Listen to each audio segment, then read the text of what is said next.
You think you're poor because your wallet's empty.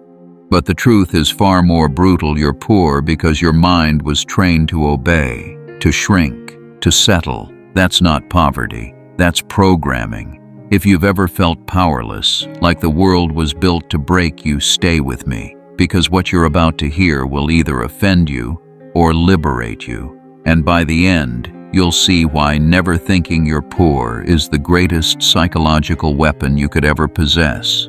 See, society doesn't chain your body anymore, it chains your mind. It teaches you to worship limitation, to be humble when you should be strategic, to pray for crumbs while others feast in silence. That's not humility, it's psychological submission. But what if you rewired that? What if, even with nothing, you walked like you owned the ground? What if you spoke like you feared no loss? That's not arrogance.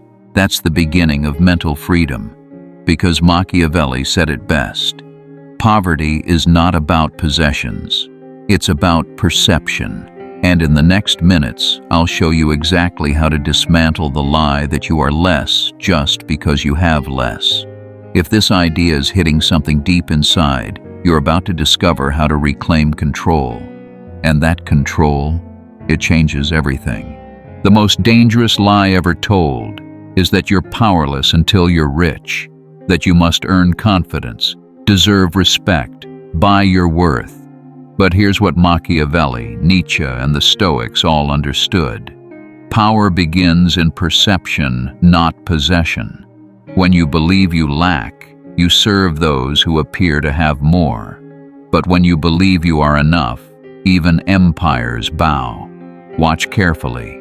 People obey wealth because they associate it with certainty. They fear confidence because it suggests control. And they submit to presence because it signals dominance. But all of these certainty, control, dominance are internal first. They are mental blueprints, not material trophies. You can be broke and still unshakable. You can have nothing and still command respect, because it's not about what's in your hands, it's about what's in your mind. Machiavelli's hidden law is this: the one who appears to need nothing gains everything. And that starts when you stop needing the world to validate you and start walking like you already have the world in your hands. You see, when you carry yourself like you're already rich in mind, the world starts treating you like it. Not because they know your bank balance, but because they feel your internal balance. Your presence no longer whispers desperation, it declares direction. This is why poor minds chase approval, but powerful minds create it. They don't seek acceptance, they project authority, and that projection is contagious. People mirror what they sense. If they sense lack, they give pity. If they sense certainty, they give respect. That's the secret the elite don't want you to know. Power is a performance before it becomes a possession, and the mind is the stage. That's why those who think different rise different. They don't wait for success to feel valuable. They feel valuable, and that energy bends outcomes in their favor. Every move becomes intentional, every silence calculated, every setback fuel. And if this way of thinking challenges you or awakens something in you, don't let it fade. Subscribe, because the next insight might be the one that rewires everything. And here's where it gets dangerous. The world starts handing control to those who look like they don't need it. That's why detachment is a power play, not a spiritual quote. When you stop needing, you start attracting. Not because you chase, but because you command. Detachment isn't coldness, it's clarity. It's knowing that your value doesn't rise and fall with outcomes. It's the ability to stay centered when everything tries to pull you off balance. Machiavelli didn't just preach power, he studied those who held it. And what he found? The ones who ruled weren't always the richest, but they were always the most composed. They didn't panic, they predicted, they didn't overreact, they observed. Because while others were busy proving themselves, they were positioning themselves. That's the mindset of the untouchable, the ones who know. Your environment doesn't define you, your internal alignment does.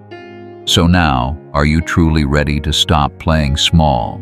Because here's the truth, no one wants to say out loud, most people stay poor mentally long before they ever run out of money. They tie their identity to possessions, status, and validation. So the second those things disappear, so does their confidence. But not you. Because when you master internal wealth, no loss can bankrupt your self-worth. And that's where real power begins. Internal wealth is the ability to stay grounded when your plans fall apart, to remain calm when others lose their minds, to feel powerful even when the world sees weakness. This mindset doesn't come from books or comfort. It's born in the fire through discomfort, rejection, silence. The mind that doesn't flinch in emptiness becomes the mind that controls everything once it fills. So if you've ever felt like the world overlooked you, good. It's your chance to build invisibility into invincibility. Because invisibility is your training ground. When no one expects anything from you, you're free to evolve without resistance. No spotlight, no noise, just silent, focused transformation. Machiavelli understood this deeply. He believed that obscurity wasn't a curse, it was camouflage. While others seek attention, you seek advantage. While they chase applause, you build power in the shadows. Think about it. A weapon doesn't make noise while it's being sharpened. It waits, it prepares, and when the moment comes, it strikes without mercy. That's what mental sovereignty looks like. You don't announce your rise. You rise quietly and let the results do the talking. And that kind of rise, it terrifies people because they can't trace your growth. They can't predict your next move, and they certainly can't stop momentum they didn't see coming. So if you're building in silence right now, good, stay there. Because the mind forged in solitude becomes unstoppable in the spotlight. Because when you master silence, you stop reacting and start designing. People no longer influence your emotions. You influence theirs without saying a word. That's internal command, the art of walking into a room and shifting the energy without needing attention. Because your presence speaks before your voice ever does. This is the psychology of the rare few. They don't crave to be seen. They train to be felt. And the deeper you go into this mindset, the more dangerous your calm becomes. It's not just about being still. It's about being prepared while still, planning while everyone else is performing, executing while they're explaining, and rising while they're reacting. So if this resonates with you, don't just absorb it, embody it. Let it change how you walk, how you speak, how you think. And if you're serious about becoming that rare presence no one can ignore, the next video is your next level. It's where strategy, psychology, and power combine into pure transformation. Don't skip it. Now drop this in the comments to lock it in. I train in silence. I rise with force. Because power isn't loud. It doesn't need to announce itself.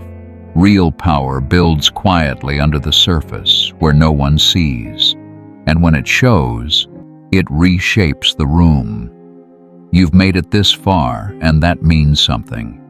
It means you don't just want motivation. You want transformation.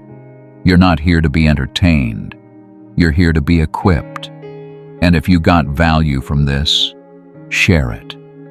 Because someone out there is one shift away from changing their life, and maybe this is the video that does it. So hit like, subscribe, and share it forward. Let's build a network of minds who refuse to stay powerless. Now here's what most people never realize. You can have nothing and still have more power than those who appear to have it all. Why? Because you've mastered yourself. The hunger, The silence, the pressure, the discipline. You've turned every invisible moment into a weapon. That's what Machiavelli understood. Power starts where excuses end. So the only question left is this: if you lost everything today, could you still walk like you own the room tomorrow? Let me know in the comments. I'll be reading every single one.